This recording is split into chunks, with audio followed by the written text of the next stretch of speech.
KSG is a great director, பெரியவர்.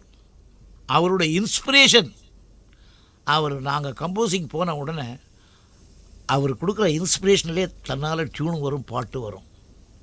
ஒரு வெகுளி பெண்ணு பாடுறா, எப்போ பார்த்தாலும் சிரிச்சிட்டே இருப்பா, அதுதான் அந்த சாவித்திரிமா.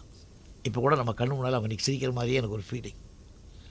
அந்த மாதிரி சிரிச்சுக்கிட்டே சந்தோஷமாக சிரிக்க சிரிக்க சிரிக்க பாப்பா, குழுங்க சிரிக்க பாப்பான்னு ஒரு வேடிக்கையான ஒரு பாட்டு. அதை கான்ட்ராஸ்ட்டு 2 வாய்ஸ் போட்டு சுஷீலா ஈஸ்வரி பாடின பாட்டு.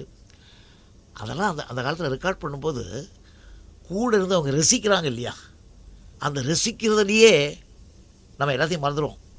அவ்வளோ ஆனந்தமாக இருக்கும் அந்த ரசிப்புத்தன்மை. அப்படி ஒரு ரசிகர்கள், டைரக்டர்கள் அந்த காலத்தில் இருந்ததுனால அந்த மாதிரி பாட்டெல்லாம் உருவாச்சுங்கிற திடமான நம்பிக்கை இப்போவும் வச்சுட்ருக்கேன் மனசில்.